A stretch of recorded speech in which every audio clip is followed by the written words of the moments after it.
In this video, I'm showing you 3 easy ways to eliminate bladder leakage symptoms in pregnancy. If you're pregnant and new to my channel, make sure you subscribe and press the bell button below so you don't miss any of my pelvic floor tips for an empowering maternity journey. Okay, bladder leakage in pregnancy is very common, but it does not mean that you need to accept it as your new reality, right? There's certainly a lot of things we can do to improve your symptoms, and I'm so excited to share these strategies with you today. Now, since the context in which you're experiencing urine leakage will kind of dictate which strategy you should use, I'll go over 3 different scenarios where most mamas report urine leaks and what to do for each of them. The first scenario is leaking with sneezing and coughing. This is by far the most common situation where mamas report urine leakage, and it happens because of the pressure applied on your bladder during sneezing and coughing. And in pregnancy, we're adding on top of that the weight of your growing baby, right? So normally when you cough or sneeze, there should be a reflex contraction from your pelvic floor that closes the bladder sphincter. And that is what allows you to stay dry during those activities. And just for your reference, this reflex is called the knack. Sometimes the knack is lost through the maternity journey, or maybe it's still present, but it's not strong enough, which leads to urine leaks. So the strategy here to avoid that is to think of voluntarily engaging your pelvic floor as soon as you feel like you're going to sneeze or cough, and hold a contraction until you're done sneezing or coughing. So it will look like this. Oh my God, I feel like I'm gonna sneeze. Squeeze my pelvic floor, sneeze, and then release my pelvic floor.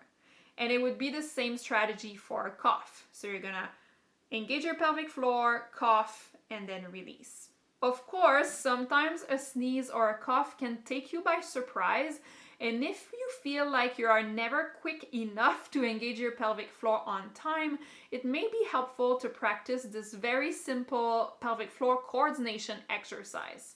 So it's going to go like this. You're going to engage your pelvic floor as fast as you can for 2 seconds, and then release as fast as you can for 2 seconds. So squeeze, release, squeeze, release. Once you're getting better, you can try with 1 second squeeze, 1 second release. So it's going to look more like this. Squeeze, release, squeeze, release. So you're going to practice this exercise for 2 sets of 10 reps a day to improve the coordination of your pelvic floor until you can apply it appropriately with sneezing and coughing. So scenario number 2 is leaking with walking or exercising. So if your bladder leakage issues happen more so with those activities, but not so much with sneezing or coughing, or maybe you're leaking in both scenarios, so the sneezing and coughing and also walking and exercising, what we will do is also practice some endurance exercise for your pelvic floor, which means that we're gonna hold the contraction for longer than our previous exercise. Let's see if you can hold your pelvic floor contraction for 10 seconds without letting go. So squeeze and lift your pelvic floor muscles around your vagina and hold that contraction for 10 seconds.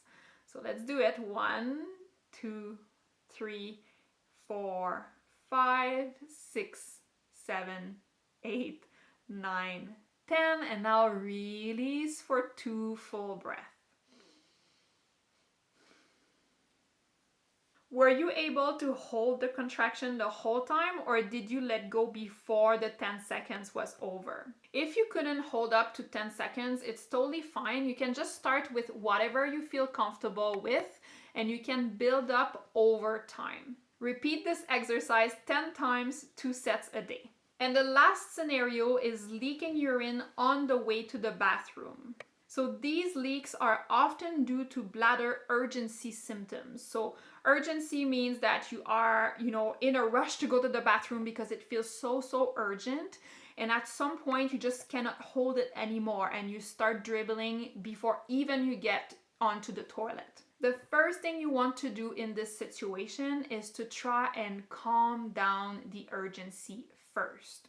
Running to the bathroom will just make things worse, and you're more likely to lose control in that situation.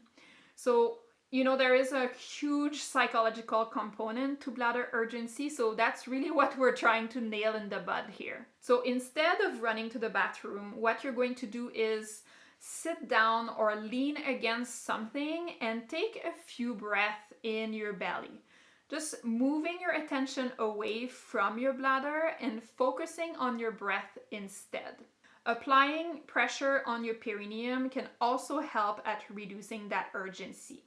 Another thing you can try is to contract and release your pelvic floor a few times, which can also distract your bladder and calm it down. So, trying to squeeze your pelvic floor only for a few seconds, then release and repeat 5 to 10 times. Nothing super intense, just like gentle squeeze, gentle release.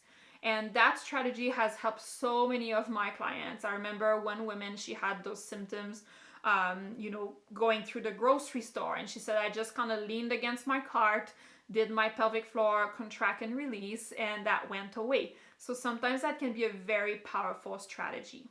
And once the urgency has subsided, you can slowly walk to the bathroom and empty your bladder. So normally, if you get the urgency under control, you should be able to hold your bladder until you get to the toilet.